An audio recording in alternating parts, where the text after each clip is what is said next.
Olá, sejam muito bem-vindos, realizadores do meu coração. Tô animada hoje porque o bicho vai pegar. O nosso tema é conteúdo. Que diacho é conteúdo? Para que serve conteúdo? Ai, Verônica, a maioria é jornalista, a maioria entende o que é conteúdo. Será mesmo que com essa avalanche de informações digitais, né, as redes sociais, a gente está sabendo mesmo o que é conteúdo e quais são as ligações disso? Enfim, tem muita coisa para a gente falar hoje. Obrigada por terem vindo. Eu vou compartilhar aqui a minha tela com vocês para trazer as nossas provocações, mas vocês fiquem super à vontade para ligarem a câmera e o microfone para comentarem, para perguntarem, para a gente interagir a respeito desse tema, porque a ideia não é ser uma aula expositiva, a ideia é ser uma conversa, uma interação, e desse encontro a gente extrai coisas interessantíssimas que depois eu sempre coloco lá no grupo e o encontro vale a pena, beleza? Então deixa eu ver se... Eu tô com um novo computador aqui, porque o anterior tava reiniciando o sistema, então deixa eu ver se eu consigo mesmo compartilhar minha tela. Só um minutinho, gente. Provavelmente eu vou cair, mas volto, vai continuar gravando. Só para eu, por conta do novo computador, eu tenho que abrir aqui o sistema. Só um minutinho, me esperem, por favor.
Ave Maria, o microfone estava desligado.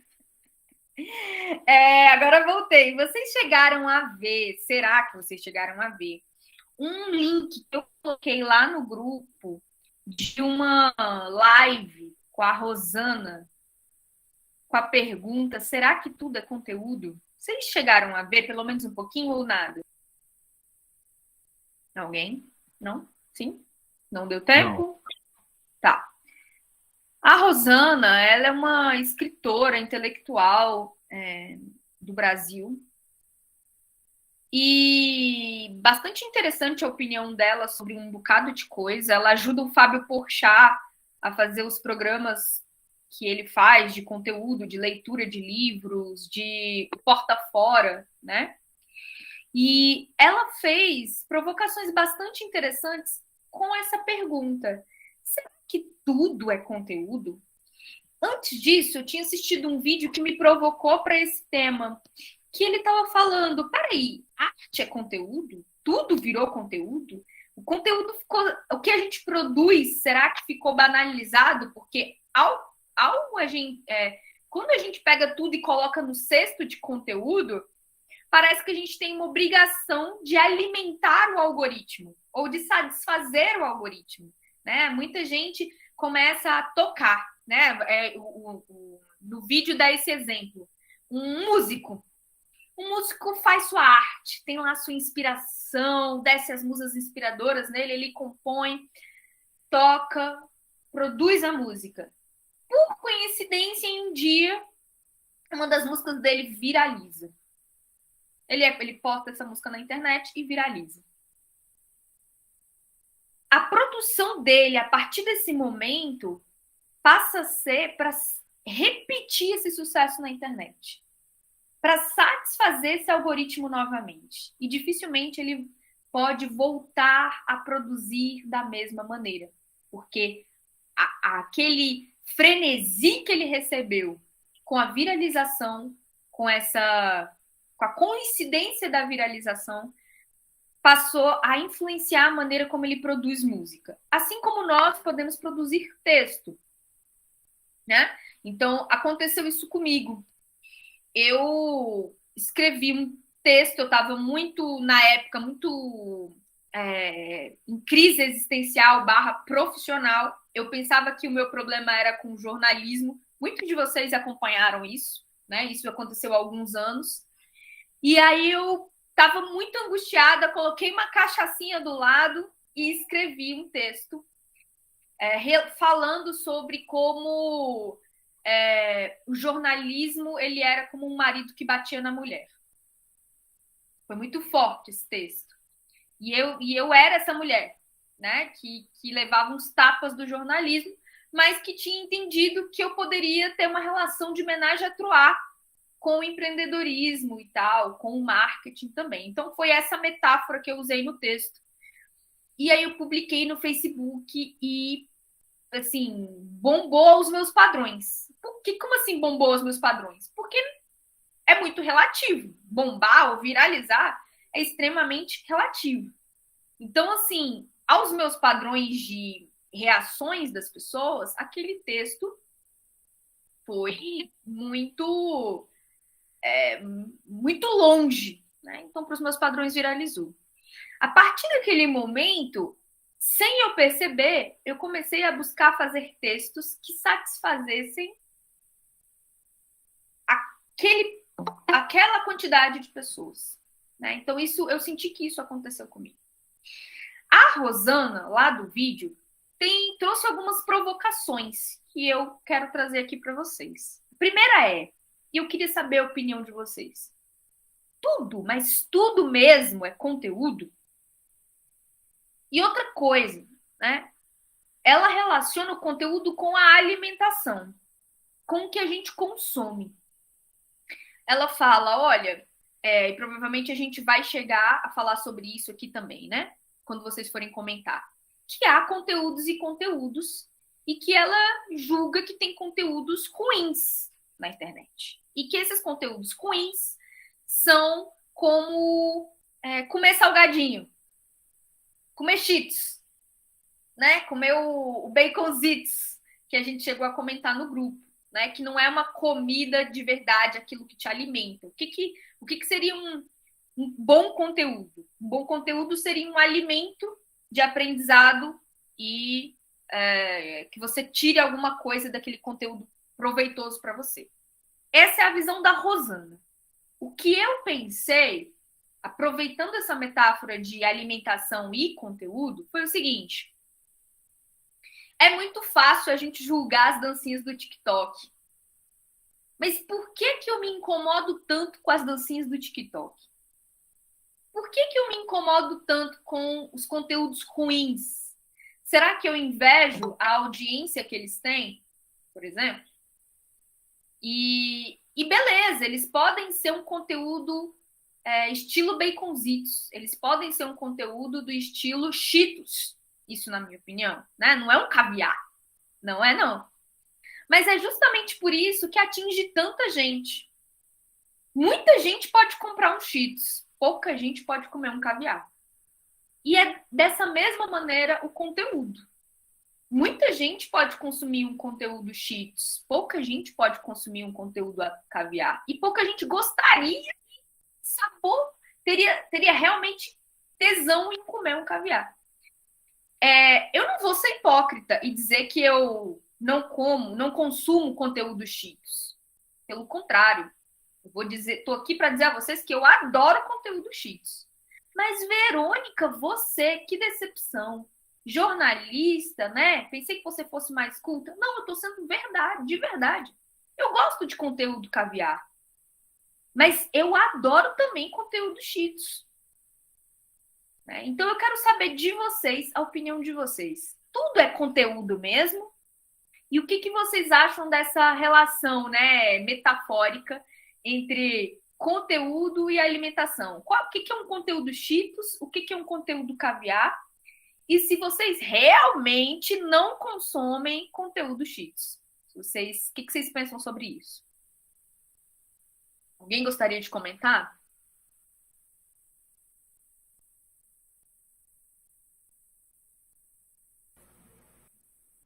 Oi, vocês me ouvem? Ouvimos. Nossa, é muito bom, né? Tem um espaço para colocar a gente para pensar além.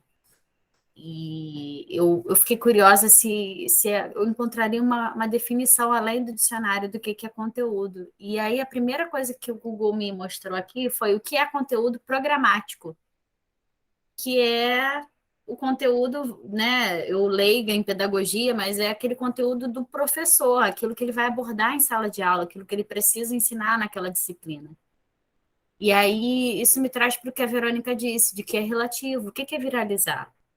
Né? Às vezes o que a Anitta. Eu lembro que uma vez falaram sobre um filme que tinha uma música da Anitta na trilha sonora. E que tinha uma grande expectativa por conta disso, porque tinha um bom elenco, tinha a Anitta na trilha sonora, e o filme não foi o sucesso que foi esperado.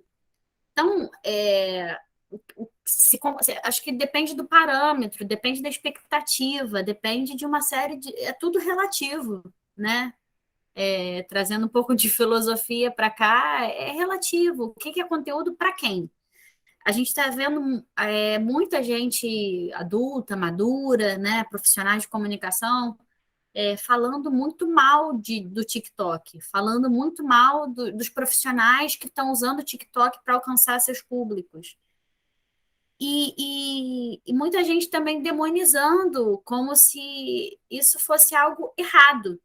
Não, eu acho interessante que a gente saia até às vezes daquilo de dizer eu gosto, eu não gosto, curto, eu não curto, e passa para uma coisa de dizer não, isso não se faz, isso é inadmissível, é como se fosse uma coisa moralmente incorreta, muito severa, né? E preocupante, porque às vezes você tem bons profissionais, né? Eu sigo, por exemplo, uma professora de biologia que usa memes, cara, ela tem uma linguagem, ela é jovem, e eu gosto de acompanhar o conteúdo dela, não só porque eu gosto de biologia, mas porque ela dá uma aula de como ser interessante para adolescentes, como um adulto consegue falar com adolescente. Não sei se alguém já tentou. Eu tento todos os dias, porque eu sou mãe de uma, e eu já tentei dar aula também de espanhol, e foi uma das experiências mais traumáticas da minha vida.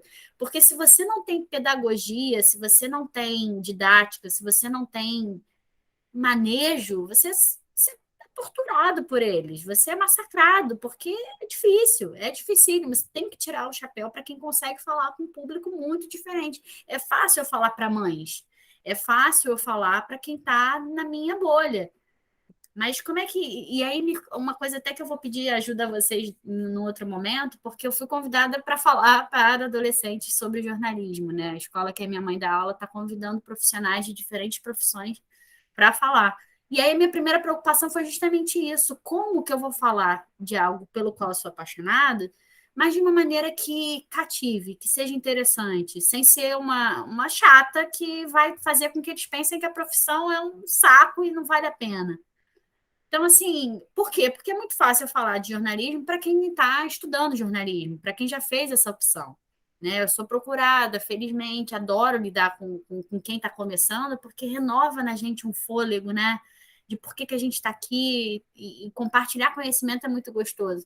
Mas falar com quem às vezes nunca ouviu um jornalista, porque são alunos de uma escola, né, aqui no subúrbio do Rio que talvez nunca tenham visto um jornalista pessoalmente, como eu não tinha visto na minha juventude, né? Então, eu acho que é um grande desafio entender que pode ter grandes profissionais fazendo conteúdo no TikTok e pode ter pessoas medíocres no LinkedIn.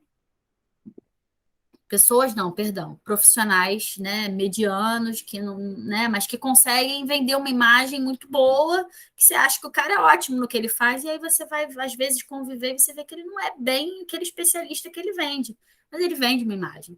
Então, às vezes, o conteúdo também pode ser enganoso, né? Às vezes pode parecer algo que a pessoa contrata uma boa comunicação, consegue vender uma imagem. Aqui no Rio tem isso, né? A gente tem umas autoridades assim que quando você vai conviver, você vai viver um pouco no cotidiano, a pessoa não é aquilo, mas ela tem uma equipe de comunicação que vende e você compra aquela ideia e você acredita que o trabalho da pessoa é fantástico. Então, acho que são algumas vertentes do que a gente pensa sobre conteúdo, né? Muito Obrigada. interessante, Maria, muito interessante. Assim, o que você trouxe foi tudo depende com quem que você está falando, né? E uma coisa interessante que você trouxe também que foi o que significa no dicionário a palavra conteúdo. E eu também fiz essa busca para me preparar para esse encontro com vocês. E a principal significado do conteúdo que apareceu para mim foi aquilo que ocupa parcial ou totalmente o espaço em algo. E essa definição me fez refletir a seguinte possibilidade.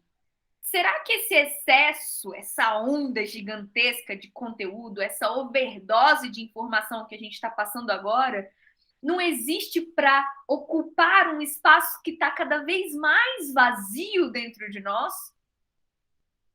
Será que estamos cada vez mais vazios e que por isso necessitamos de cada vez mais informação e mais conteúdo e uma onda que a gente nem mesmo consegue carregar porque está vazio demais? E o pior, que todo esse conteúdo que a gente produz enquanto jornalista e consome enquanto usuário, ele é um conteúdo que satisfaz? Ou é um conteúdo que não satisfaz todo esse vazio, né? E a Rosana, do vídeo ainda, comenta um pouco sobre isso. Ela diz essa frase assim: as pessoas intuem que são vazias e por isso procuram se preencher com qualquer coisa. Outro ponto interessante que ela fala quando você não tem repertório, é uma frase dela, tá? Quando você não tem repertório, acaba falando sobre si ou sobre relacionamento. Isso foi uma visão dela, tá? Mas eu só trouxe isso porque é mais uma visão, não é mais uma resposta, mas o que está acontecendo com a gente? Tem essa possibilidade das pessoas produzirem conteúdo, que antes isso não existia, né? Muitos os jornalistas tinham o domínio dos grandes veículos. Agora, qualquer pessoa pode fazer aí um vídeo, pode falar o que pensa, pode escrever um texto, tem toda essa liberdade. Obviamente que isso influenciou essa onda gigantesca de informação e de conteúdo que a gente recebe.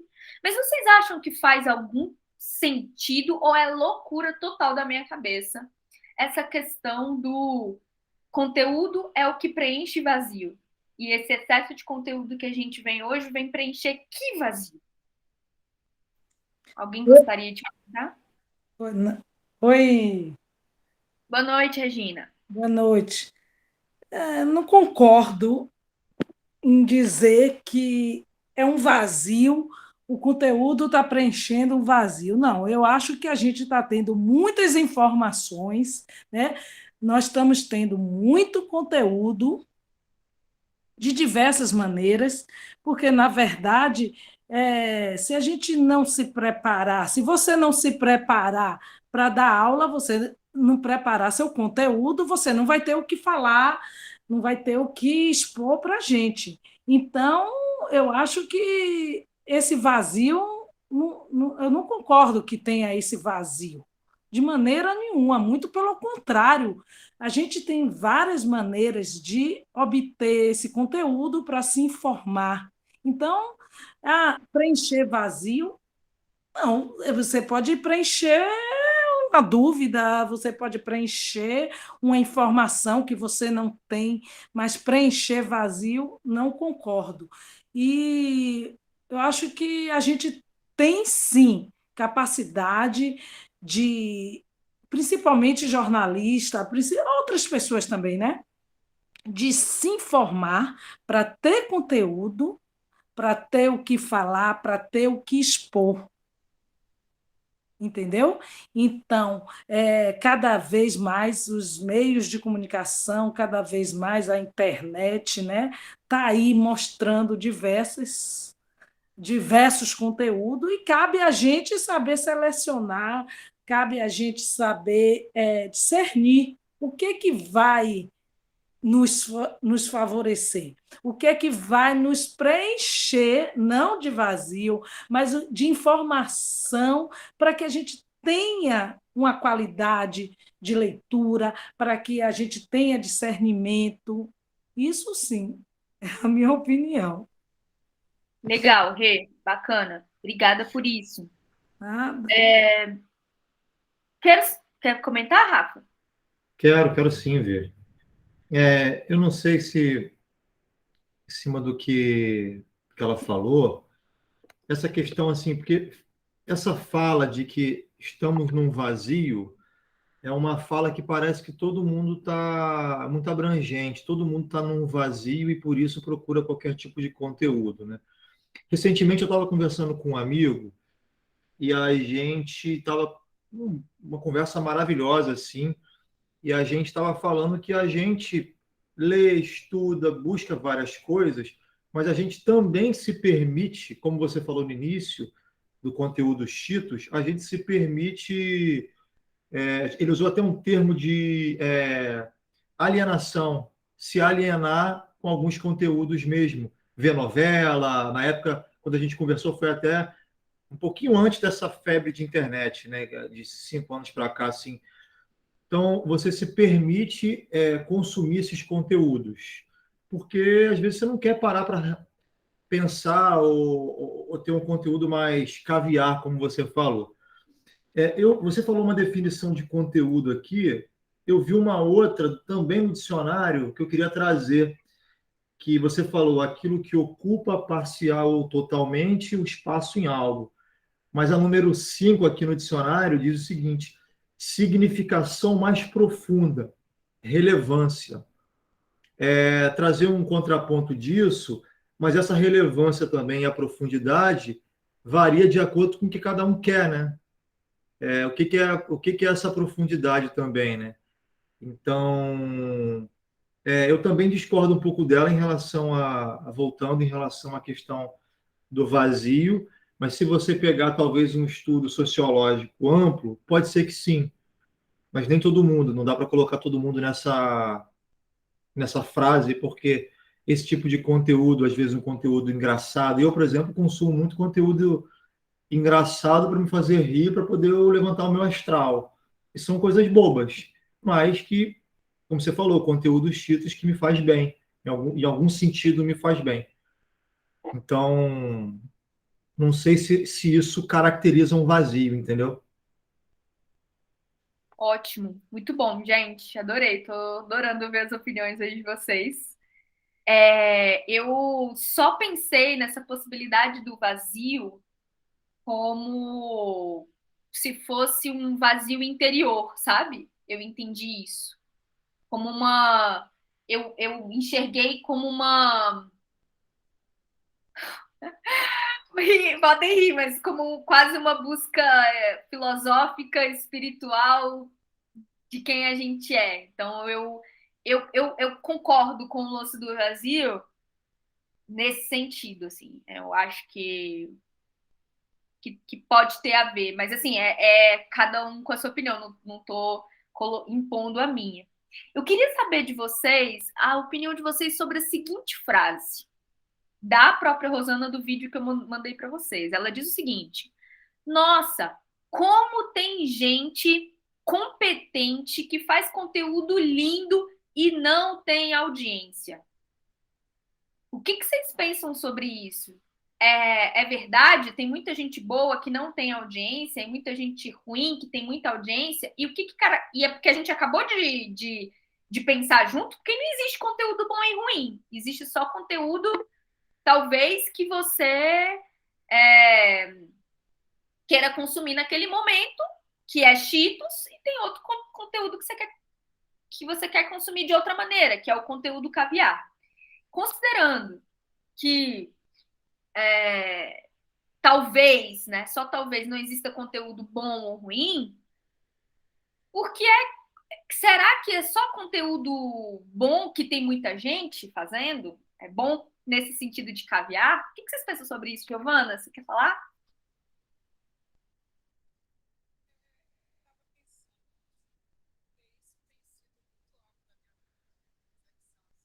Não estou te ouvindo, Gil. Vocês estão ouvindo a Giovana?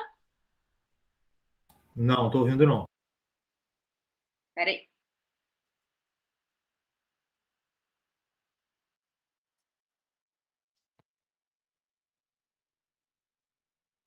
E agora, tá ouvindo? Agora sim. Tá, então, boa noite, gente. Essa coisa do conteúdo é uma coisa que eu penso diariamente. Por quê? Em termos de qualidade, né? Porque eu tinha uma resistência a redes sociais, mas acabei tendo que entrar em redes sociais por conta do projeto e acabei me aprofundando um pouco nisso. E eu vejo essa questão do conteúdo como... Eu concordo quando você fala do vazio, de preencher o vazio. Quando eu olho assim para as pessoas das gerações recentes, eu sou de uma geração em que a professora insistia que você aprendesse aquele conteúdo até você aprender. Você tinha que escrever a palavra certa, você tinha que fazer a conta certa. E eu sinto que essa coisa da educacional, formal, ela foi se degradando. E as pessoas, hoje em dia, elas não aceitam, não estão interessadas pela profundidade do conteúdo, né? A despeito do Brasil nunca ter sido um país leitor, eu acredito que as pessoas não querem ler, elas não querem mais. Isso não vou falar, eu estou falando do Brasil porque a gente está aqui, mas talvez seja um fenômeno mundial. As pessoas não leem mais. Eu leio um texto inteiro, acredito que vocês aqui, mas a maioria das pessoas atuais, as gerações mais recentes, e muitas dessas polêmicas e hate na internet surgem porque leem um trecho, leem um título, leem uma coisa assim e vai embora, né? As pessoas não estão interessadas em profundidade. Isso, assim, é uma percepção minha, né? Assim, quando eu trabalhava em redação, eu tinha estagiário, então eu comparava o tempo todo, o tempo que eu fui da minha faculdade e a faculdade de hoje em dia. Os meninos querem tudo pronto, não querem futucar, não querem pesquisar, não querem... Então, talvez eu tenha, sei lá, desviado um pouco do assunto, mas é uma questão que eu penso muito diariamente, sabe? Até por conta de minha filha, né? Ela fica brincando aqui de falar errado, por exemplo. E eu brincando com ela, não fale errado, fale certo. Você vê uma coisa que eu não via antes no passado, já vou resumir aqui. Por exemplo, legendas em telejornais, eu não via erro de português. Agora, o que você mais vê é erro de português em legenda de telejornal. Sabe? As pessoas não sabem mais escrever, as pessoas não sabem fazer conexões, as pessoas não sabem... No jornalismo, isso é flagrante. Você vê um texto de antigamente, Você lê um texto de hoje, você vê aquele vazio, as pessoas não têm conteúdo, não têm conexão, não têm estofo, não tem repertório, para usar uma palavra que Verônica usou. Isso é uma percepção minha, e nesse sentido, por isso que as informações superficiais, elas acabam predominando. O TikTok não te faz pensar, a dancinha do TikTok não te faz pensar, não te faz refletir. A dancinha do TikTok faz você apenas dar risada. E eu também não estou julgando, não. Eu vejo fofoca, eu gosto de ver fofoca, gosto de ver Big Brother, gosto de ver besteira. Tem o seu momento. Mas eu sinto que isso é um problema, isso é preocupante para o nosso próprio futuro do Brasil. As pessoas estão, sabe, sem conteúdo, sem informação, sem nada. As pessoas estão superficiais. E, por conta disso, o conteúdo é superficial. Você vai tirar o quê se você não tem nada dentro? Você vai publicar o quê? Eu acho que talvez eu tenha sido radical, sei lá, mas é a minha opinião. Tranquilo, Gil. Obrigada pela sua opinião. Muito boa. Maria, você quer falar? E depois o Rafael? Maria?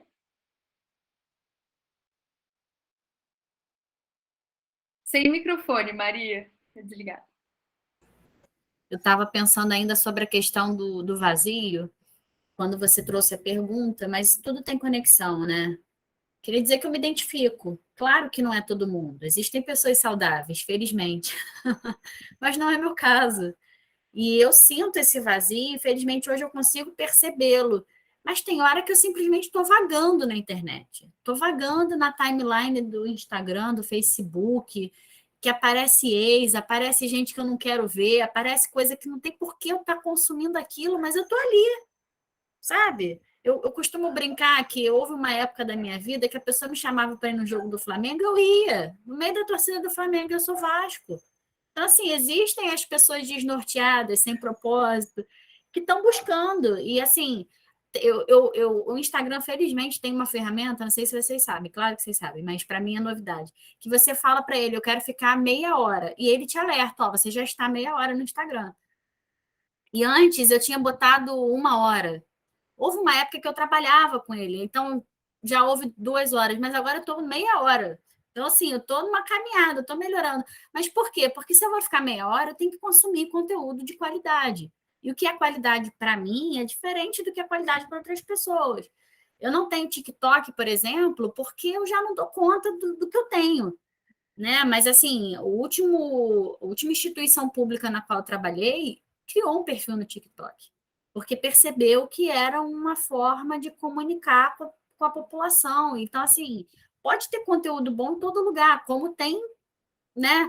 E aí, assim, saindo, a questão do vazio, eu acho que realmente não é todo mundo que vai se identificar com isso, mas tem pessoas que realmente são pegas, né? Por que eu estou entrando toda hora nessa rede, gente? Isso não vai resolver minha vida. Mas eu estou, às vezes, buscando algo que eu não sei exatamente o que é e acabo sendo sugada porque ela me mostra a foto de alguém, e aí no meio da foto de alguém vem um anúncio que eu já não estava pedindo, enfim, aquilo vai naquela teia, né, que vocês conhecem, e eu espero que vocês não sofram disso como eu. Mas aí você fez a pergunta, né? Tem gente boa sem audiência? E isso me lembrou que recentemente eu li, infelizmente não vou lembrar onde, talvez no Instagram, um post falando de não sei quanto tempo o Pânico na TV inovava fazendo tais coisas. Sabe eu esqueci o termo que fala, quando assim, você faz uma lista, um conteúdo que você faz um carrossel, e aí você fala, tipo 10 motivos para você assistir não sei o quê. Era a pessoa exaltando por que o Pânico na TV foi inovador. O que para mim era um programa execrável, que não deveria ter existido, mas conseguiram achar uma forma positiva e otimista de falar desse programa.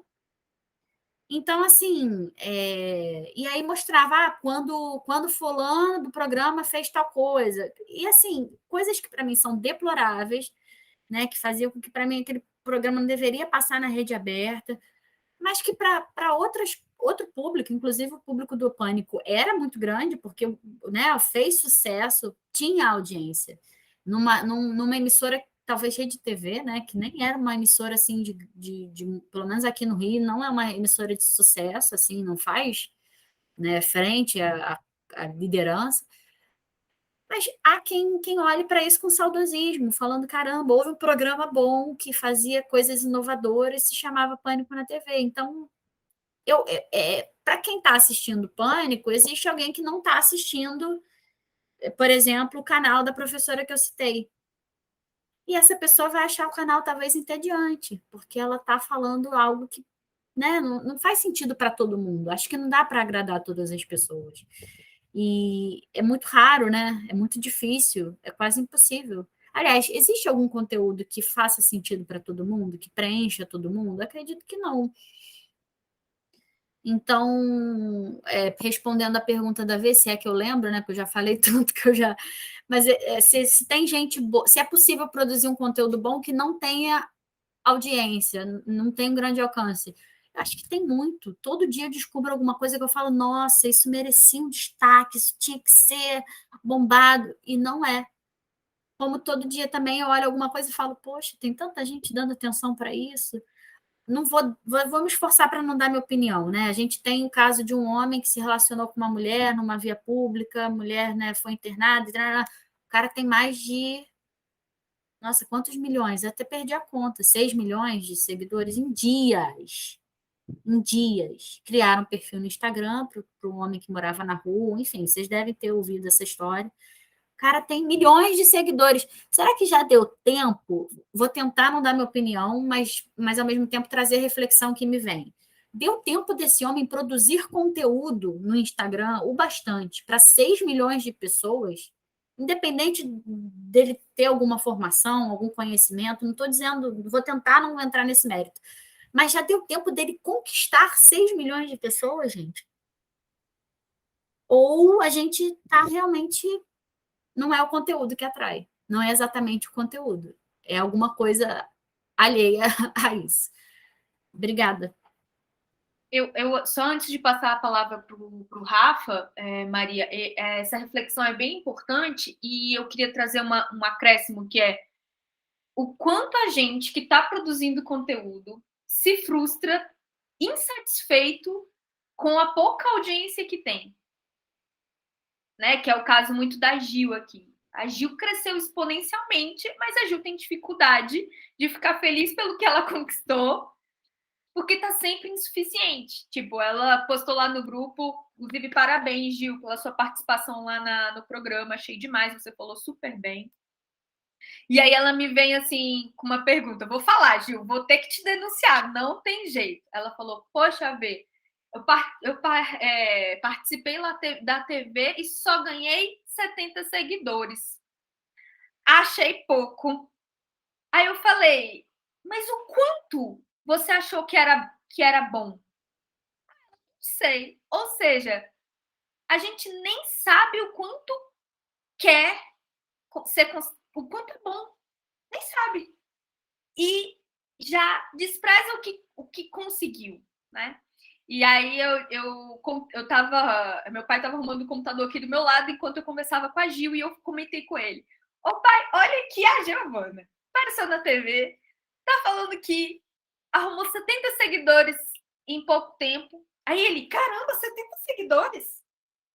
O pai tem um perfil no Instagram, mas não é ativo e tudo mais. Para ele, foi um número gigantesco. Tipo, coloque 70 pessoas numa sala e você vai ver o quanto de gente que tem, né? O quanto de gente que é. Em compensação, se você falar isso para um influencer, ele realmente vai dizer, isso aí eu consigo todo dia. Então, qual é o parâmetro que a gente está se avaliando como produtor de conteúdo dos nossos trabalhos? Sejam ele ou nos nossos projetos pessoais, sejam nos nossos trabalhos, né? Porque, assim, às vezes a gente se frustra, no caso da Gil, principalmente, porque ela faz um trabalho maravilhoso, mas, caramba, né? Cadê a minha audiência?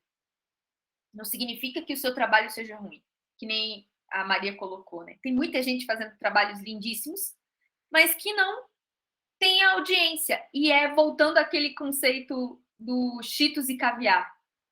Nem todo mundo pode comer caviar, ou nem todo mundo tem um refinamento de gosto para consumir esse conteúdo. E o bom conteúdo talvez seja mais caro, inclusive. exatamente como o caviar. Uma redação, né? Um jornal, que a gente gosta sempre de conversar sobre isso.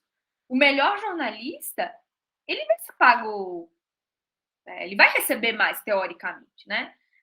O jornal precisa investir ali nos seus profissionais para ter o melhor conteúdo.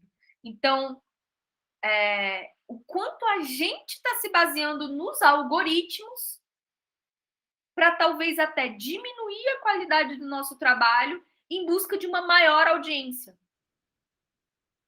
Eu estou vendo isso muito, com frequência. Tipo, não importa o que eu penso sobre o que eu estou produzindo. O que importa é que essas pessoas... o que importa é que isso alcance o máximo de pessoas. Né? Eu estou vendo muito isso. E eu não estou concordando. Né? Eu quero pensar diferente dessa ideia. Eu quero gostar do que eu estou fazendo, independentemente se isso vai me trazer muito mais pessoas ou menos pessoas. Pelo menos eu, Verônica, estou tentando pensar nisso. Né? E aí eu vou dar a palavra para o Rafa, que levantou a mão, e depois eu vou falar com vocês sobre um antídoto para a gente não depender tanto dos algoritmos, porque a gente quer sim a fama. A gente quer sim aquela audiência grande. A gente quer sim ganhar dinheiro com o que a gente produz na internet. Então eu vou falar sobre a teoria dos 1000 fãs, mas antes vou dar a palavra para o Rafa. Rafa?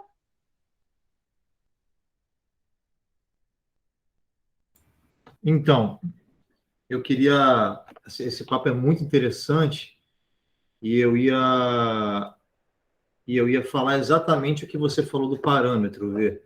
Eu ia trazer essa perspectiva do parâmetro, porque essa essa febre de que uma pessoa ganhou, como a Maria falou, milhões de seguidores, o mendigo. Há pouco tempo agora teve o rapaz, o Luva de Pedreiro, não sei se vocês conhecem o Luva de Pedreiro. O Luva de Pedreiro é um garoto lá do Nordeste que chutava a bola num campo de barro com a luva e ele fazia exatamente a mesma coisa todos os dias. Botava uma camisa de time, matava a bola no peito, chutava pro gol, ajoelhava e falava: receba! Você chegou a ver, Vê? Você conhece o Luva de Pedreiro? Ele abaixava: receba! Meu time é o melhor do mundo, graças a Deus. Ele só falava isso todos os dias, fazendo a mesma coisa. E de uma hora para outra, alguém pegou isso na internet e o cara tem... Acho que já está com 14 milhões. Semana passada ele estava com 6, uma parada assim, ou 10 milhões. E aí, enfim, virou uma febre. Então, talvez esses fenômenos mexem com a nossa cabeça e fazem com que a gente... É como se o sucesso só fosse alcançado se a gente virasse um fenômeno, né? Exatamente. E a Gil, quando consegue 70 assim, pessoas num dia, porque simplesmente foi num lugar, é fantástico, para um parâmetro possível dentro de uma situação. E isso talvez aquela história de olhar para o terreno do vizinho em vez de olhar para o nosso, né? A gente fica perdendo muito tempo na internet olhando para essas... A gente que eu falo, eu me incluo nisso, né? Claramente. De olhar para o que... Como que essa pessoa conseguiu tantos milhões de acessos e tudo mais? Isso aqui que é o sucesso da internet. Mas, às vezes, a pessoa pode ter um projeto muito bem sucedido com muito menos, entendeu? Você mesmo, Vê, tem projetos muito bem sucedidos com muito menos, assim, do que essa turma toda aí. E tem um amigo meu que levantou uma... Quando eu falei do Luva de Pedreiro, ele levantou uma lebre que foi o seguinte, cara. Quantas pessoas conseguem uma audiência gigantesca, mas não conseguem fazer com que isso vire dê continuidade, ou que isso vire dinheiro propriamente dito e tudo mais. Então, essa reflexão eu acho muito importante da gente fazer, assim, da referência, pegar outras referências que sejam mais como se fosse do nosso mundo, para poder a gente não perder a mão na referência. Eu queria voltar no que a Maria e a Giovana falaram sobre a questão, rapidamente, só para eu concluir aqui, que vocês me fizeram pensar bastante coisa e realmente a gente está... Talvez eu tenha me expressado mal. A gente, como sociedade, está De uma maneira geral, realmente tem um buraco aí, e quando a gente fica muito tempo, perde muito tempo ali, talvez falte, como a V falou, foco e organização para saber o que a gente quer consumir na internet, né? Eu não sabia desse aplicativo, desse sistema do Instagram, não, Maria. Depois compartilha com a gente que eu quero botar no meu celular aqui, tá?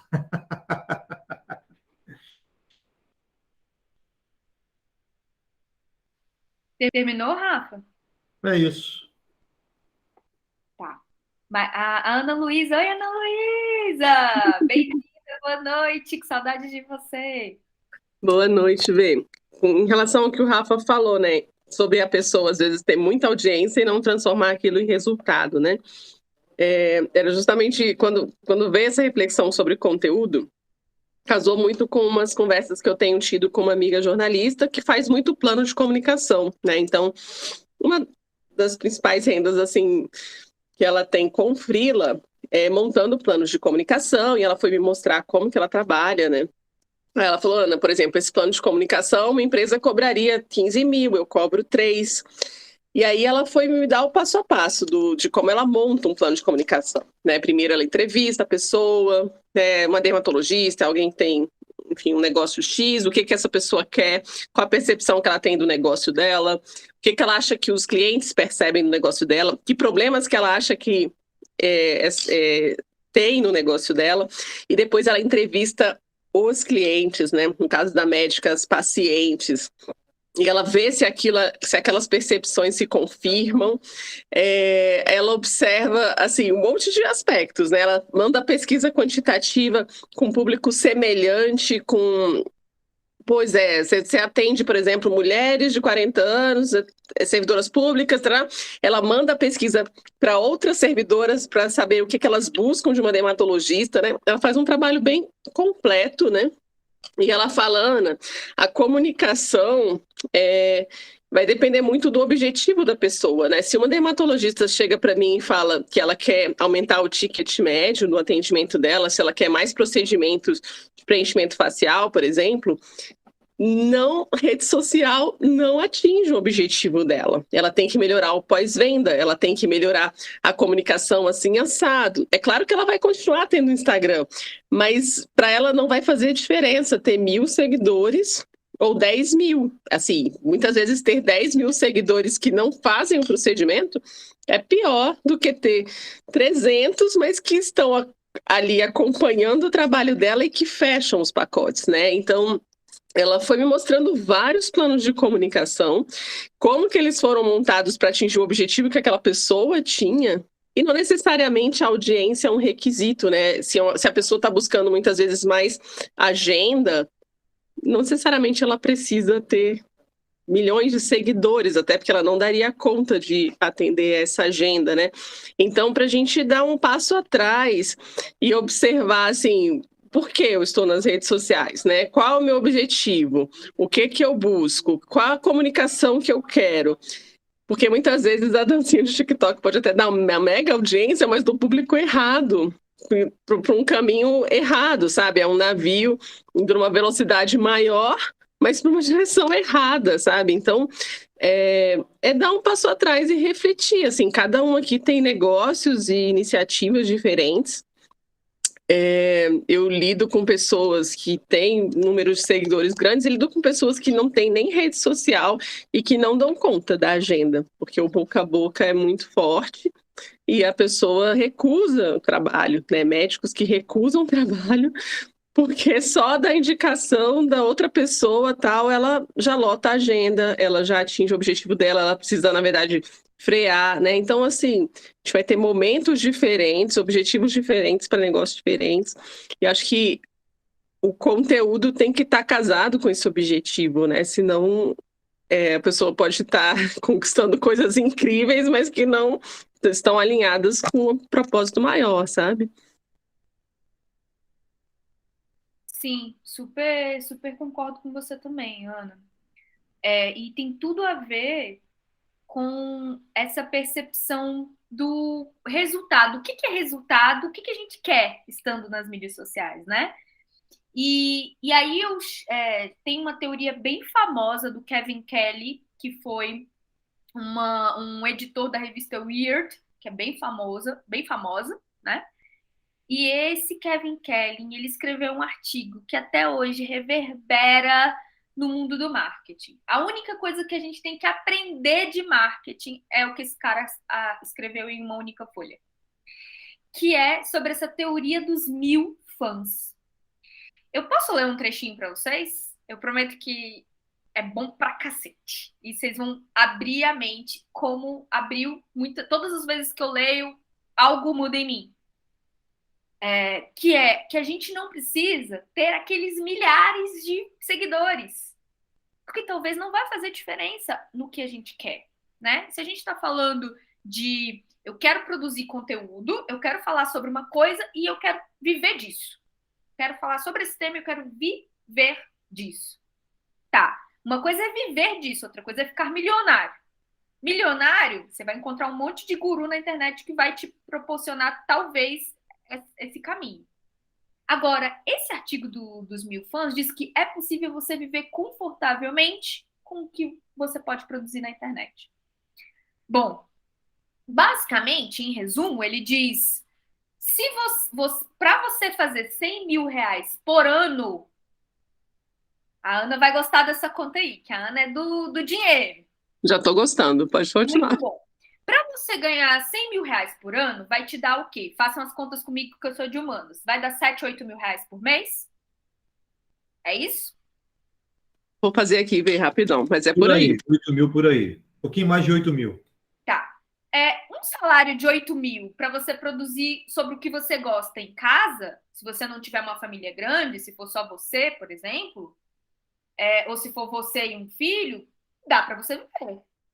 Né? Você não vai ficar rico, você não vai ficar milionário, mas é um bom salário. Eu tô enganada? Ou a minha visão... Tá ótimo. Eu acho ótimo.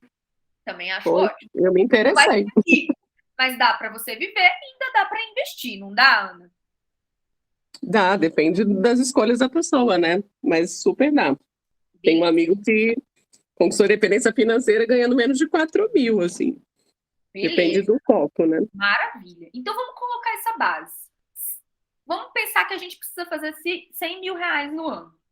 Para fazer 100 mil reais no ano, a gente precisa de 1000 pessoas pagando 100 reais no ano, ou a gente precisa de 100 pessoas, ou de 1000 pessoas que paguem 100, ou de 100 pessoas que paguem 1000 por ano.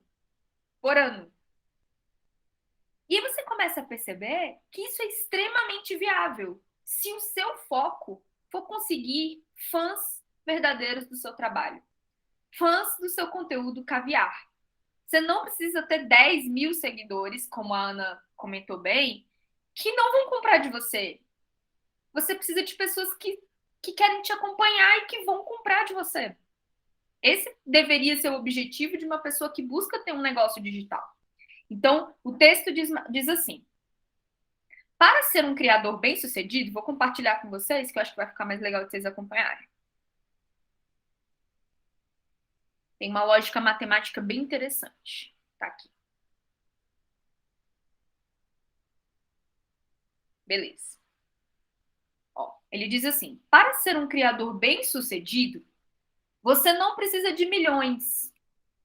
Não precisa de milhões de dólares ou milhões de clientes e fãs. Para ganhar a vida como artesão, fotógrafo, músico, designer, escritor, desenvolvedor de aplicativos, empreendedor ou inventor, ou acrescento ainda jornalista, você só precisa de 1000 fãs fiéis. Um fã fiel é um fã que comprará qualquer coisa que você produzir. Esses fãs incondicionais dirigirão 300 quilômetros para ver você cantar, comprarão suas versões em capa dura, pagarão pelo DVD com os melhores momentos do seu canal no YouTube que está lá gratuitamente, eles vão aos seus lançamentos, eles pedem que você autografe seus exemplares e mal podem esperar para que você lance seu próximo trabalho.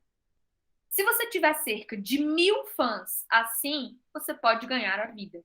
Isso se você se satisfaz em ganhar bem a vida e não uma fortuna. Eis como a matemática funciona. você precisa atender a 2 critérios. Criar, a cada ano, o suficiente para obter, em média, $100, que no caso pode ser transformado em reais, né? R$100 de lucro com cada fã fiel. Você precisa ter uma relação direta com essas pessoas. Isto é, esses fãs precisam pagar diretamente a você. Não precisa ter eles pagam diretamente ali seu Pix, sua conta. Não é o caso de você ter uma editora ou uma empresa que intermedie isso, tá? Então, quem fica com $100 ou R$100 inteiros de cada fã vai precisar apenas de 1.000 deles para receber $100 mil por ano. E isso é um sustento para quase todas as pessoas. É muito mais factível ter como meta 1.000 clientes do que 1 milhão de fãs. Milhões de fãs pagantes não são um objetivo realista, sobretudo no começo. Mas 1.000 fãs é algo viável. Se você acrescentar um novo fã fiel a cada dia, demorará apenas 3 anos para alcançar esses 1.000. É viável. Fazer um superfã feliz também é agradável e revigorante. O número 1.000 também não é um número absoluto, tá? O número real, ele precisa ser ajustado para cada pessoa. Se você só consegue ganhar R$50 por cada fã por ano, então você vai precisar de 2.000 fãs.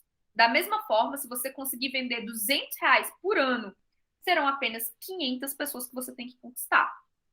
Então, por exemplo, vendo isso, eu acabei fazendo algumas contas. Por exemplo, eu precisava de apenas 250 pessoas no clube de realizadores para ter R$100 mil por ano.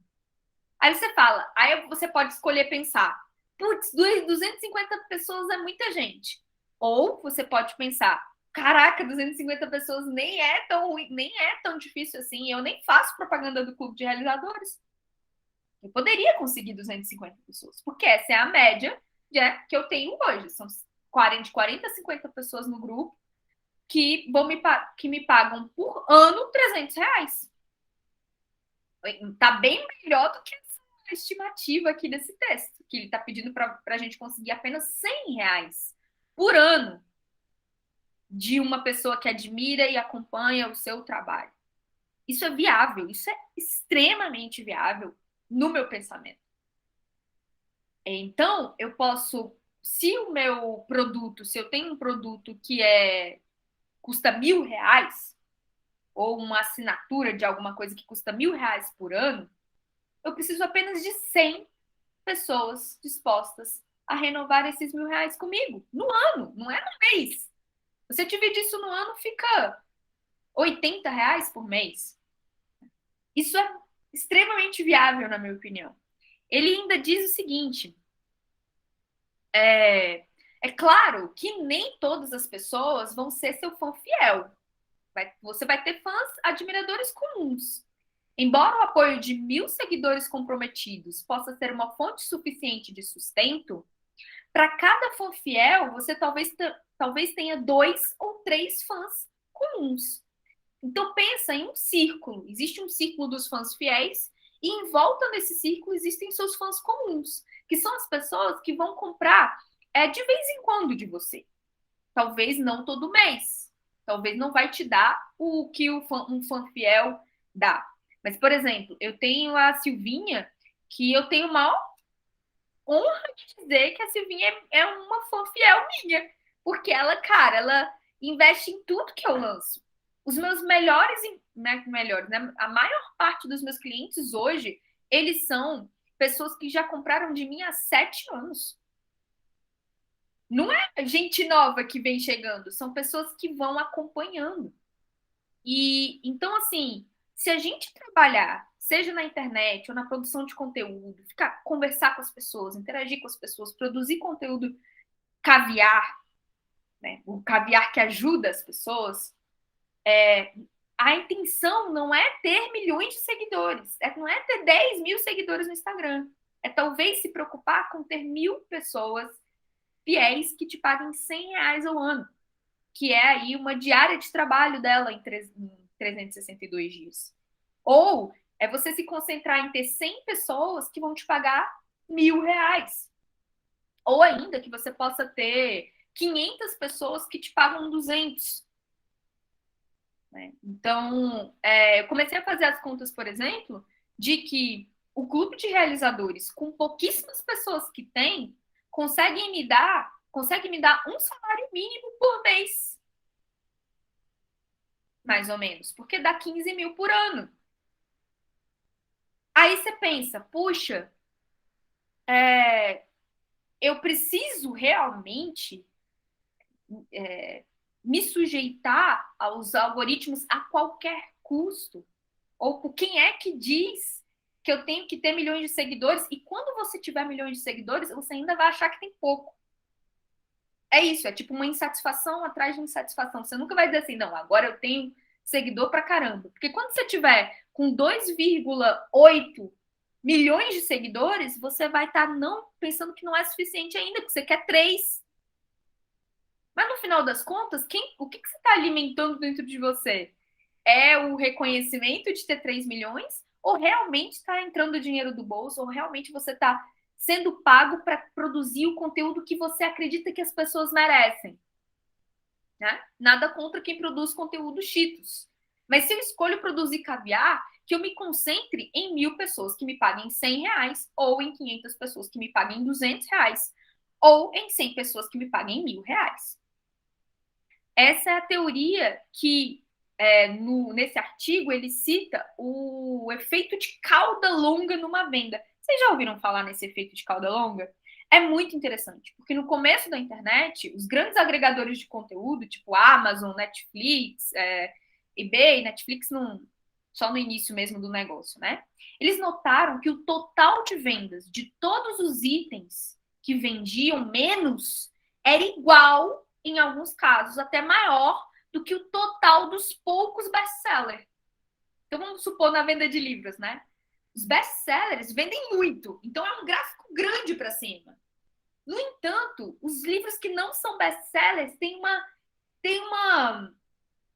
um gráfico para cá gigantesco, que, comparado, ele é maior do que o dos best-sellers, inclusive. Então, o vender pouco pode dar o mesmo resultado ou maior para um agregador de conteúdo tipo Amazon do que a venda dos best-sellers. Ponto. A Amazon, ela pode vender muito mais os livros que não são famosos do que os livros que são. Isso nos traz uma reflexão de que, será mesmo que a gente precisa bombar? E o que é bombar, no final das contas? Porque eu quero boletos pagos, conseguir fazer o que eu gosto, de preferência. O que vocês pensam sobre isso? Faz certo sentido ou não? Ana, se você quiser comentar, já que você é das finanças também. Não, fez todo sentido, né? Assim, porque a pessoa vai estar fazendo o que ela gosta, o público que ela quer, que está alinhado com o que ela está falando e com o que ela está gerando de valor, né?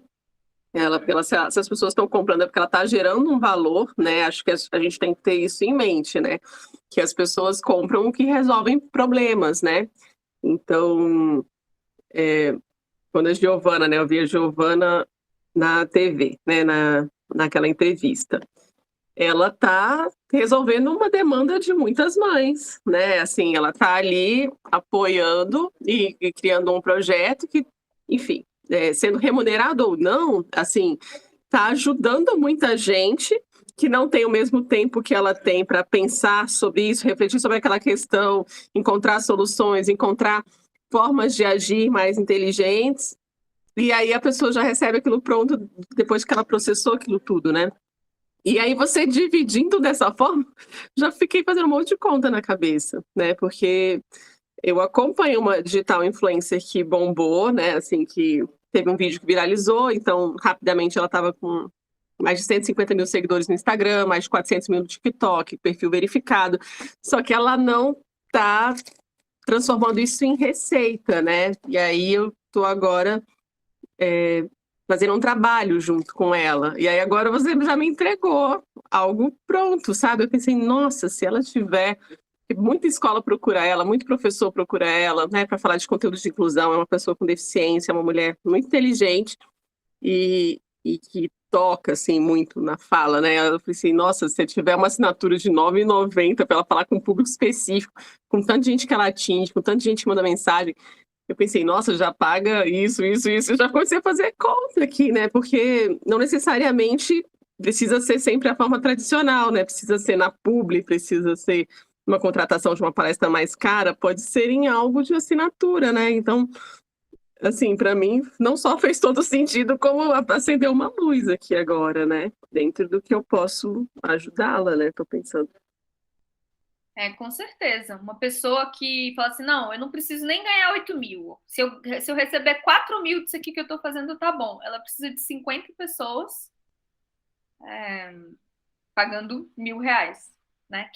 Que são menos pessoas ainda. Metade dessa conta que a gente fez, né? Às vezes alguém tá falando assim, não, eu quero uma renda extra, então eu não preciso ganhar 4, quero ganhar 2. Ela precisa de menos ainda de pessoas pagando alguma coisa, né? E outra coisa que é interessante que vocês podem ter passado aí na cabeça de vocês é tipo, ai, cara, Verônica, você tá falando como se fosse fácil encontrar 50 pessoas para pagar R$ 1.000 para mim, você tá doida, né? E aí tem um trechinho do artigo do Kevin Kelly que fala assim, tudo que é feito ou pensado pode despertar o interesse de pelo menos uma pessoa em 1 milhão. E é uma meta baixa, uma meta bem baixinha. Mas se pelo menos uma pessoa em 1 milhão se interessou, isso significa que existem 7 mil interessados ao potencial do que você faz no redor do planeta. Isso significa que qualquer apelo em 1 milhão pode encontrar 1.000 fãs fiéis. Então, esse número mostra pra gente outra coisa, né? Que é, cara, será que o que você faz não desperta interesse em uma pessoa dentro de 1 milhão? Aí você começa, pô, não é possível. Uma pessoa em 1 milhão vai se interessar pelo que eu faço. Pô, então quer dizer que existem 7 mil interessados no que você está fazendo? Talvez dispostos a te pagar 100 ou R$ 1.000 cada um. Então, é só a gente usar a matemática para entender que, cara, você está falando sobre heavy metal na internet. Pode ser uma parada bem exclusiva. Você vai ter pessoas interessadas no que você está falando.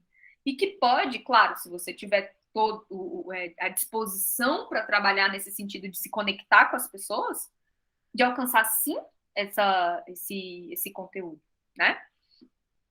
E ele fala, inclusive, né? Ele diz aqui, a verdade é que cultivar 1.000 fãs fiéis consome tempo. Muitas vezes exaspera e não é para qualquer um. Quando o benefício, esse processo pode se tornar outro trabalho em tempo integral. Então, ele traz um outro ponto que não são 100 fãs fiéis e você não precisa fazer nada por eles. Pelo contrário, isso dá um super trabalho você ter 100 fãs fiéis. Essa interação que você tem que fazer com cada um, essa produção desse conteúdo caviar e tudo mais, é algo que vai te consumir tempo.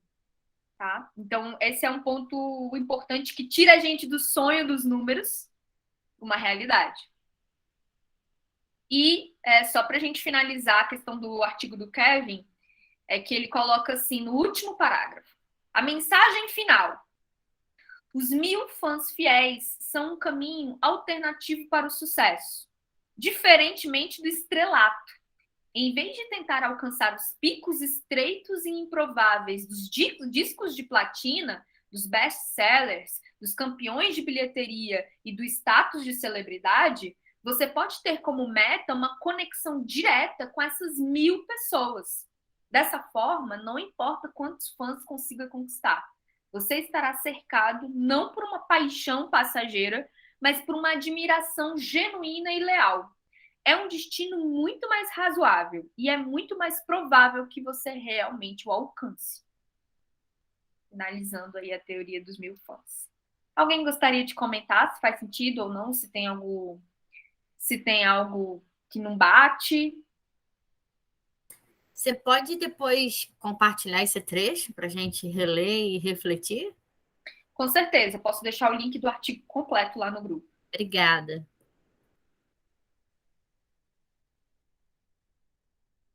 Total sentido, Vê. total sentido o que você falou. Acho que esclareceu muito bem o que a gente veio, esse início da conversa, sobre as referências que a gente tem, né? E quando a gente pega números desses, assim, claros, e que a gente vê a possibilidade, eu nunca tinha pensado nisso, nunca nem tinha visto, e realmente é muito possível, porque é palpável, é perto, né? A gente não fica sonhando com milhões e milhões e milhões de seguidores para ter sucesso na internet. E eu não sei, eu tenho uma questão em que quando você mira muito alto e começa a encontrar muitas barreiras, eu tenho dificuldade até de começar o projeto, entendeu? É uma barreira minha, porque se eu olho já muito longe, muito longe, muito longe, e você vê que não é todo mundo assim que vai conseguir ter milhões e milhões e milhões, e enfim. É possível, é claro, mas é muito mais possível isso que você está falando, né? Que você está trazendo para a gente. De você com uma conta menor e fazer o conteúdo e trazendo ali. Por exemplo, a Gil, muito possível com esse conteúdo que ela está fazendo, e você e pega 100, 50, e depois vai para 200, e você chegar até uma numeração maior. E a possibilidade de, com o tempo, a longo prazo, esse número passar de 1.000 ou aumentar de valor é muito grande, né? Talvez esse número chegue para você se estabilizar. Cheguei aqui. Claro que depois você pode avançar, mas é muito possível. Gostei, obrigado, Vê. Então, a gente começa a pensar que a gente precisa de 1.000 fãs fiéis e não 50 milhões de seguidores. Porque eu não sei vocês, mas eu prefiro ter pessoas que me acompanham, compram de mim, consigo conversar a respeito. A gente consegue decorar facilmente o nome de 1.000 pessoas, gente. Mas de 10 milhões, essa relação se afasta e não significa que você vai fazer dinheiro com isso. Não mesmo. Não que o objetivo seja só o dinheiro, mas é um exemplo de que como conexões reais e próximas podem dar algo real, que são pagamentos de boletos, né? Boletos pagos. E vida seguinte. É claro que, não sou hipócrita, uma pessoa que tem milhões de seguidores, ela vai ter parceria com empresas, ela vai fazer propaganda para empresas e ela vai ganhar dinheiro com isso. Fato. Só que a gente só considera essa opção muitas vezes. A gente só considera, de repente, ter uma audiência gigantesca que a gente nem sabe onde quer chegar. Por exemplo, a Gil. Olhei aqui na página dela. A Gil tem 5.152 seguidores. Ela precisa de 1/5 dessa gente comprando algo dela. Por ano. 1/5. Então, a gente nunca está satisfeito com o número de seguidores, mas por que? Tá, e aí, qual é o serviço que eu estou prestando para essas pessoas? Qual é o meu produto para os meus fãs, para os meus seguidores terem o que consumir de mim e me manter? Né? O salário de 8.000 é muito bom. E é muito possível para cada um de nós aqui fazer algo nessa linha e atingir esses números mensais ou o número anual de 100.000, trazendo essas pessoas para perto. E aí eu fiz o exemplo do clube de realizadores, claro que é um número bem menor, né? Eu precisaria ainda de 250 pessoas dentro do clube para me dar 100 mil reais. Mas eu, de verdade, não acho que isso é impossível. Pelo contrário, é extremamente alcançável, porque aqui já tem 50. Pegar mais 250, tranquilo. Mas aí é um exemplo do tipo, 50 pessoas que me pagam 300 reais por ano, a média. Por que vocês não podem também ter um negócio de 50 pessoas que paguem 300 reais por ano, né, que é o triplo da conta que a gente fez? E aí tem um salário ali, tem um salário. Você não vai morrer de fome, você está além da sobrevivência. É um trabalho que está sendo remunerado, é um trabalho pago. E deixa de ser aquele trabalho que você se esforça para fazer pra caramba e não é remunerado por ele.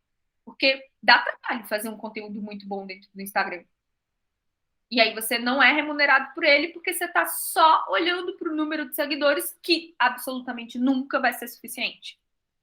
Não tem um patamar, não tem aonde eu quero chegar. E olhando por essa conta matemática, faz absolutamente sentido, na minha opinião, né? De Pelo amor de Deus, alguma coisa. O que você faz, uma pessoa em 1 milhão vai se interessar. E se isso acontecer, você tem 7.000 pessoas que seriam seus fãs fiéis. Bingo. Agora não tem limite, não tem fronteira, né? E assim, para a gente ir encaminhando para o encerramento do nosso encontro, eu coloquei aqui outra provocação, uma pergunta. Produzir conteúdo é igual a compartilhar o que transborda dentro de você? Eu não estou falando nesse caso do jornalismo, tá? Porque no caso do jornalismo, a gente recebe a notícia, vai lá apurar, a gente não sabe nada previamente, né? Então a gente vai apurar e vai escrever sobre isso e vai dar a notícia. Tirando esse caso do jornalista, né? Mas de repente o Rafael tem um perfil sobre fotografia. Essa produção de conteúdo nas mídias sociais, né? Esse conteúdo que você tem facilmente para passar para as pessoas, é algo que precisa transbordar? É igual a compartilhar o que você está cheio? Ou isso não tem nada a ver, você pode falar sobre qualquer coisa, mesmo que você não entenda?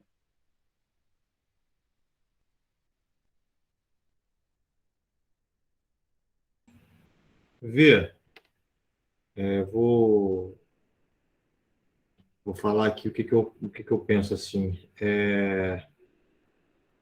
Eu acho que o ideal, se a gente conseguir falar algo que represente para a gente, talvez a gente faça com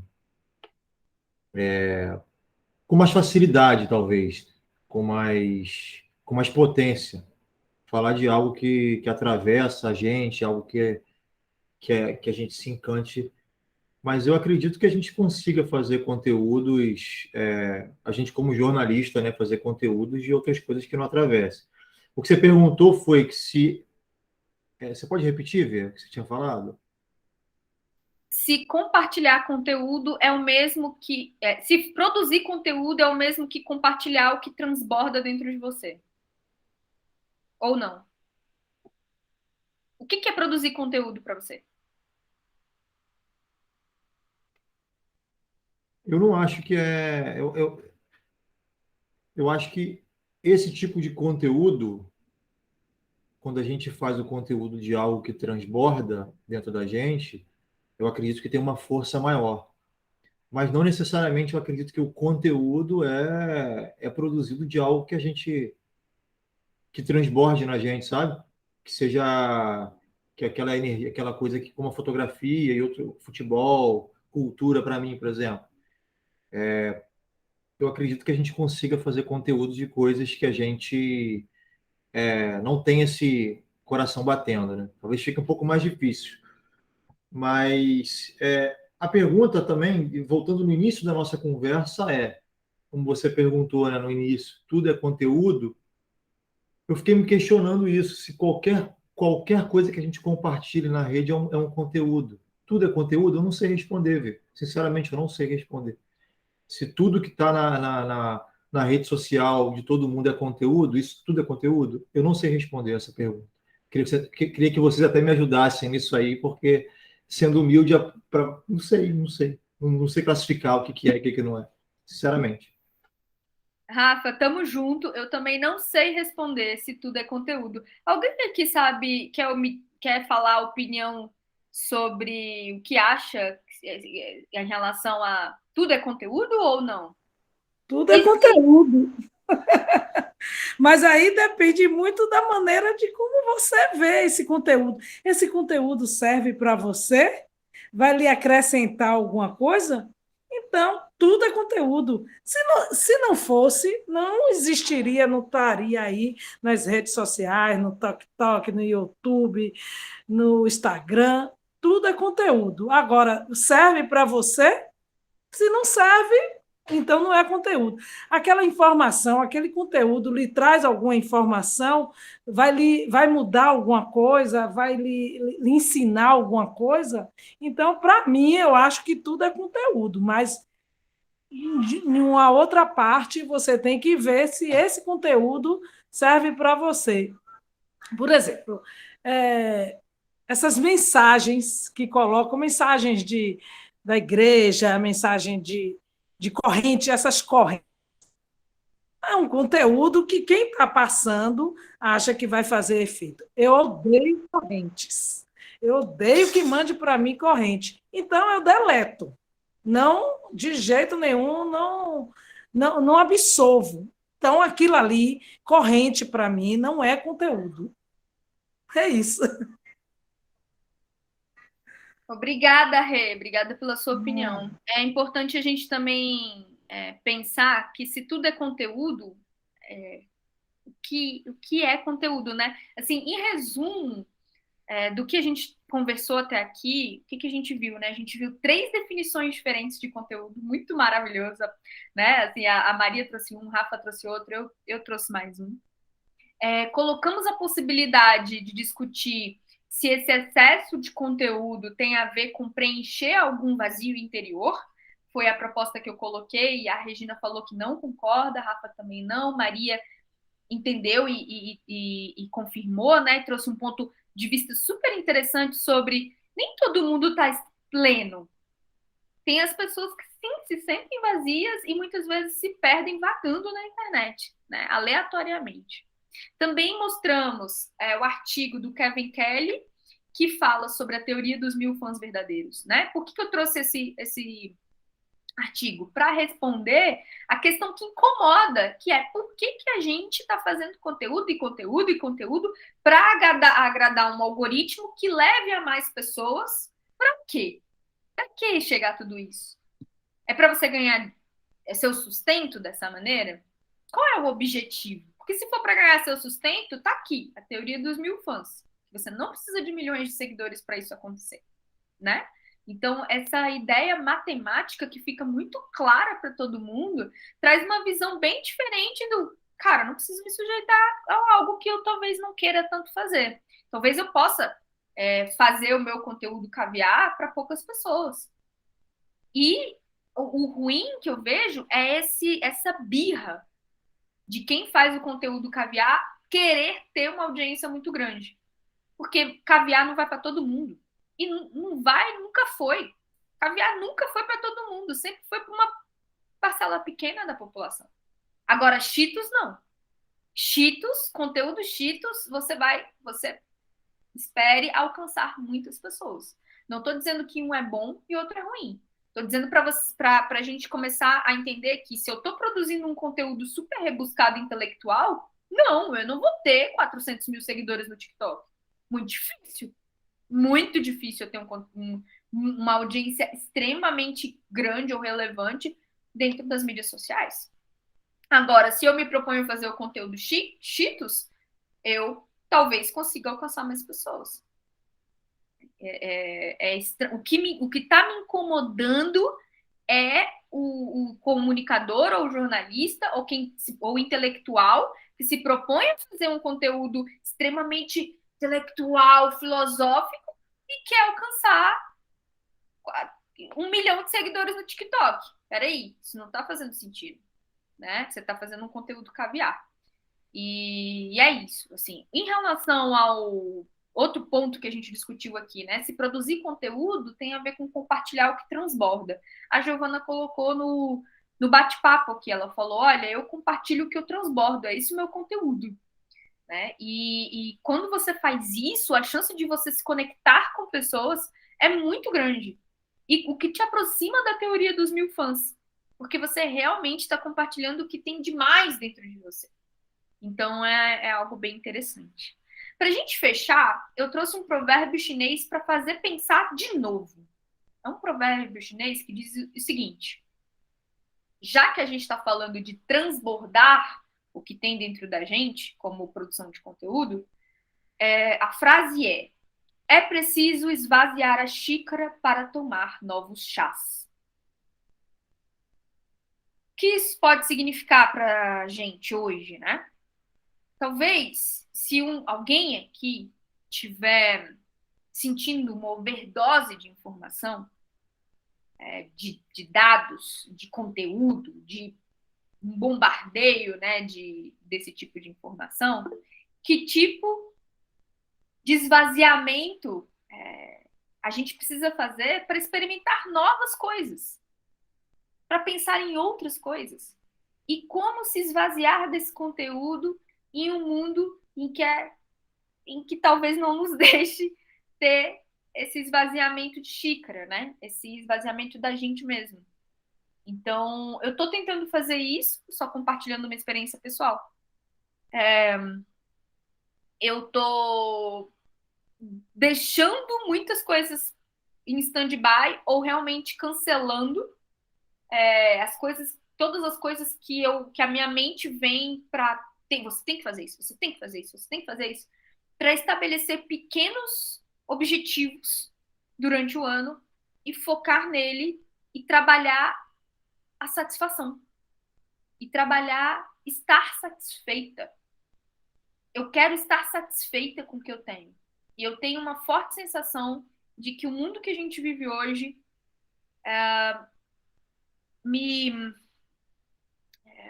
faz com que a gente esteja constantemente insatisfeito. Insatisfeito com os números de seguidores, insatisfeito com o que ganha, insatisfeito com o que tem, insatisfeito em nunca conseguir fazer o que gostaria de fazer, porque nunca parou para pensar que todas as coisas que você acha que tem que fazer, talvez você não precise. Né? Então, é preciso esvaziar a xícara para tomar novos chás. Se a gente quer algo novo ou algo melhor, do que é que a gente tem que tirar da nossa xícara, né? Então, era algo que eu quero trazer para vocês e que tem tudo a ver com a questão do conteúdo, né? Que é essa coisa que a gente tenta preencher e essa xícara parece, talvez, sem fundo, né? Ou preenchendo um lugar vazio, que é a xícara sem chá é vazia, né? Então, essa torrente de chá que entra em nós, na nossa xícara, talvez seja para preencher algo que a gente não consegue expressar ainda. Talvez uma busca de uma satisfação interior, realmente, né? E aí, vocês gostaram da nossa conversa hoje? Foi produtiva? Foi legal? Trouxe alguma coisa boa ou não? O que vocês acham que a gente pode melhorar? Vale para a gente fazer um encontro para falar sobre dinheiro com a Ana Luísa? Vou combinar com ela alguma coisa. Você vê. Oi, Ana. Falei que estou às ordens. Oba! Vou combinar um encontro também com esse tema, acho que vai ser bem legal. Mas então é isso, gente. Espero que a reflexão fique. Um detalhe, né, de algo mais prático que eu posso trazer para vocês. A Marliana e a Vera pediram algumas ideias sobre produtos de conteúdo para comunicadores. Que tipos de produtos a gente pode fazer usando conteúdo? Isso seria legal, não seria? Ideias de produtos que a gente possa fazer com a produção de conteúdo. E ferramentas para construção de pautas para esses conteúdos. Então, tanto as ferramentas de construção de pautas quanto ideias de produtos de conteúdo para comunicadores, eu vou fazer para vocês. O que vocês preferem? Vocês preferem uma aula ao vivo ou vocês preferem que eu grave a aula e deixe no portal? Eu gosto do ao vivo e gostei muito dessa ideia dos produtos também, que o ao vivo dá essa opção de interação, né? Tá, então eu posso fazer o ao vivo e a gravação deixo no portal. Eu vou combinar com vocês um dia, vai ser algo em breve, tá? Para fazer isso, algo extra mesmo. Talvez essa semana ou na próxima, porque eu preciso terminar um curso que eu comecei há 6 anos, então eu estou num processo de acabar ciclos, não começar outros. Então eu estou mais de acabativa do que iniciativa. E eu preciso terminar esse curso, mas eu vou fazer esse conteúdo para vocês, tanto de ideias de produtos, quanto de ferramentas para essa produção constante de conteúdo. E vou falar para vocês em breve essa data para a gente fazer ao vivão e deixo a gravação no portal. Beleza? Verônica, beleza. Verônica, ao vivo sempre é melhor. Por quê? Porque a gente pode interagir mais, o conteúdo fica melhor, né? A gente pode questionar mais do que gravado. Você sabe que eu não gosto muito desse negócio dessa aula gravada. Eu gosto assim, ao vivo, que a gente possa questionar, que você possa interagir com a gente. Isso que é bacana, isso que é conteúdo, é isso que a gente aprende. Ah, maravilhoso. Então, fechou. Vocês que decidem, vocês que mandam aqui, porque vocês me pagam um salário, né, todo mês, então vocês são meus chefes. Né? Vocês mandam em mim. Então, mandando em mim, como vocês são chefes, a gente combina aí um dia eu posso deixar 3 opções de data e a galera vota no que achar melhor, e aí, para a maioria decidir, a gente faz encontro ao vivo para falar exatamente, especificamente sobre isso. Ideias de produtos e ferramenta de construção de conteúdo. Combinado, gente? Muito bom domingo. Que reflexões fantásticas. Eu cheguei aqui com algumas propostas, já com algumas opiniões formadas, e vocês deixaram as minhas opiniões por terra, realmente. Vocês trouxeram coisas que me fizeram pensar muito. Para mim, foi maravilhoso. Espero que para vocês tenha valido a pena também. Beijo. Tchau.